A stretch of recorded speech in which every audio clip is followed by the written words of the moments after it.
এটার নাম হচ্ছে থার্মোস্ট্যাট ভাল্ব। এইটা বিশেষ করে প্রয়োজন, এই থার্মোস্ট্যাট ভাল্বের উপর আপনাদের পরীক্ষা আছে, জব আছে। কুলিং সিস্টেমে যদি আসে এই থার্মোস্ট্যাট ভাল্বটা কেন ব্যবহার করা হয়, এটা থাকলে কী হইব, না থাকলে কী হইব, এই থার্মোস্ট্যাট ভাল্বের গুণাবলী এটা কেন দিছে, সব কিছু আপনাদেরকে এটা জানতে হবে। ঠিক আছে, এটা বহুত জ্বালাইছে। হ্যাঁ, এটা কেন দেয়, কি কারণে দেয়, এটাও আপনাদের জানতে হবে। এর নাম হচ্ছে থার্মোস্ট্যাট ভাল্ব, পরে বিস্তারিত বলবো আমরা। ঠিক আছে, হ্যাঁ স্যার, কোনটা? যে অংশটা আছে এটা হচ্ছে এর নাম রেডিয়েটর। এই পুরো ডায়ান থেকে এই পর্যন্ত হচ্ছে রেডিয়েটর। ঠিক আছে, কালো কভার প্লাস্টিক আছে। না না, এই পুরোটাই। এই পর্যন্ত পুরোটাই হচ্ছে রেডিয়েটর।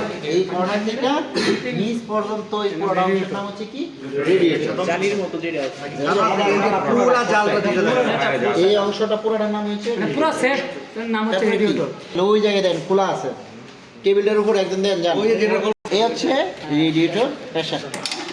এর মধ্যে যত প্রেসার, যদিও স্যার এটা কোনো সময় খুলতে নাই, যেটা বলছেন চলন্ত অবস্থায় খোলা যাবে না। খোলা যেত না। গাড়ি বন্ধ থাকলে একটু বন্ধ করার আগে আপনি খুললা চেক করতে হবে। আমি গাড়ি স্টার্ট করার আগে আমাকে আগে, এটা হচ্ছে আপার হোস পাইপ। এটা কি আপার হোস পাইপ, ঠিক না? উপর দিয়ে এই থার্মোস্ট্যাট বাল্ব পর্যন্ত যাবে, এটা হচ্ছে আপার হোস পাইপ। তারপর lower hose pipe. Lower hose pipe ওই যে নিচে দেন, দেখা যাইতেছে না স্যার। হ্যাঁ স্যার, কোনটা? নিচের পাইপটা দেখছেন? না স্যার, এই কালো মোটা পাইপটা যেটা, এটাকে বলা হয় lower hose pipe. Lower hose pipe, lower hose pipe দেখছেন? জি আপার হোস পাইপের মতোই যে নিচেরটা আছে, এটা হচ্ছে G sir. Lower hose pipe. Okay, ঠিক আছে, তারপরে কি আছে দেন, ডিপস্টিকের কাজ কি? ডিপস্টিকের কাজ হচ্ছে ইঞ্জিনের ওয়েল চেক করতে গেলে আমাদের ওয়েলটা থাকবে কোথায়? ইঞ্জিনের ওয়েলের থাকবে কিন্তু ওয়েল প্যান, বা ওই যে বললাম কড়াইয়ের মধ্যে, এটার ভিতরে যাবে। তাহলে এটার মধ্যে যদি আমি যাই, এটা কি আমি হাত দিয়া দেখতে পারবো? অবশ্যই এটার মধ্যে কিছু না কিছু একটা থাকতে হবে যেটা দিয়ে আমরা চেক করতে পারবো, ঠিক না? এটা ছাড়াও আরেকটা আছে, এই জিনিসটা ছাড়াও আপনি আরেকটা উপায়ে আপনি বুঝতে পারবেন আপনার ইঞ্জিনে ওয়েল আছে। কি আছে? এল মানে কি? লো। আর একটা আছে এফ। এফ মানে হচ্ছে কি? ফুল। এই এফ এর মধ্যে অলওয়েজ আপনাকে ইঞ্জিন অয়েল রাখতে হবে। এফ এর চেয়ে বেশিও না, কম না। আর যদি এফ এর চেয়ে কমে যায় তাহলে কি করতে হবে? আবার হালকা যতটুকু কমছে অতটুকু ইঞ্জিন অয়েল ডালতে হবে। বুঝতে পারছেন? আর নয়তো কি হইব, ইঞ্জিন ওভার হিট হয়ে যাবে, প্রচুর পরিমাণ গরম হয়ে যাবে। রেডিয়েটরের উপরে এই কালো অংশটা দেখছেন? এই কালোটাকে বলা হয় আপার ট্যাঙ্ক।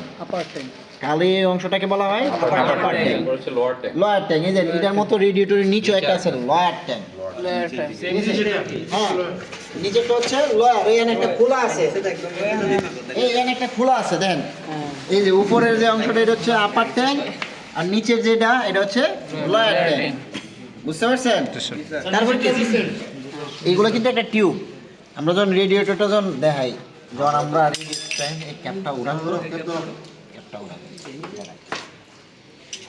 এই যে দেন, এই জায়গাটা ভাঙছে, আগে অ্যাক্সিডেন্ট করাতে ভাঙছে, দেখেন ওই যে ভিতরে দেন টিউবের মতো গ্যাপ আছে, দেখছেন? এই যে যে গ্যাপটা, এবং ওনাদেরকেও দেখেন ইউএসবি ডিস্কের মতো। হ্যাঁ দেখেন, ওই যে হিট সিনের মতো, অনেকটা হিট। ঠিক আছে, পিনস। নিচে যে জালিগুলো আছে এগুলারে বলা হয় পিনস। তারপরে কি আছে? Cooling fan. কুলিং ফ্যান, ওই দেখেন এর কুলিং ফ্যান একটা লাগানো আছে, এই যে যন্ত্রণা দেখছেন? কুলিং ফ্যানটা দেখছেন? জি জি জি স্যার। তিন ব্লকের মধ্যে ওই হ্যাঁ ব্লকটা আছে, ব্লকটার মধ্যে গেলে আমরা দেখাইতে পারবো। এই চারটা দেখছেন? চারটা, এই যে একটা, দুইটা, তিনটা, চারটা, এগুলারে বলা হয় কোর টিউব, এক্সপেনশন ভালভ, অনেক কিছু বলা যায়। এটাকে বলা হয় কোর টিউব বা core plug. Sorry, core plug. এটাকে বলে কোর প্লাগ। তারপর কি আছে? Drain plug. এই আমরা যখন আমরা সার্ভিসিং করি না কোনো গাড়ি মোটরসাইকেল বলেন, তখন যেটা দিয়ে আমরা খুলি ইঞ্জিন অয়েলটা আমরা আউট করি, সেটাকে বলা হয় ড্রেন প্লাগ। এরকম একটা নাট আছে না নিচে, এটাকে বলা হয় ড্রেন প্লাগ। নিচে আছে, নিচে একটু আলগি দেন, একটু আলগি দেন। আছে কিনা লাগাই, ওই খুলে রাখছে, খোলা আছে, ঠিক আছে? এটাকে বলা হয় ড্রেন। এটা ফিউজ বক্স। পুরাটার নাম আলগি দেন। এটার নাম কি? Air intact chamber. এই জিনিসটাকে বলা হয় এয়ার ইনটেক চেম্বার। এটার ভিতরে বাতাস জমা থাকে, ঠিক আছে? তারপর কি একটা ফোমের মতো আছে, এটাকে বলা হয় কি? বাবা রে বাবা, লাগাইছে এয়ার ফিল্টার। এটা এয়ার ফিল্টার। Air filter. তারপরে কি আছে loop oil filter. Lube oil filter. এই গুল একটা যে একটা গুলটা দিয়েছিলাম কই আমার ফিল্টার যখন আমরা গাড়ি এটা লুব অয়েল ফিল্টার। হ্যাঁ লুব অয়েল ফিল্টার। এটার কাজ হলো কি ইঞ্জিনের যে অয়েলটা স্ট্যানার হয়ে আসবে এর ভিতরে স্ট্যানারটা বড় বড় ধরনের যে ময়লা ইডি আটকাইবো আর এটার মধ্যে কোনগুলা এই যে ময়লাগুলো আছে এই ময়লাগুলো এটা দিয়ে আটকাইবো। এটা লাগানো থাকবে ইঞ্জিন ব্লকে এই যে দেখেন এই পাশে লাগানো থাকবে ঠিক আছে দেখছেন ঠিক আছে এটারে লাগানো সহজ হাত দিয়ে লাগানো যায়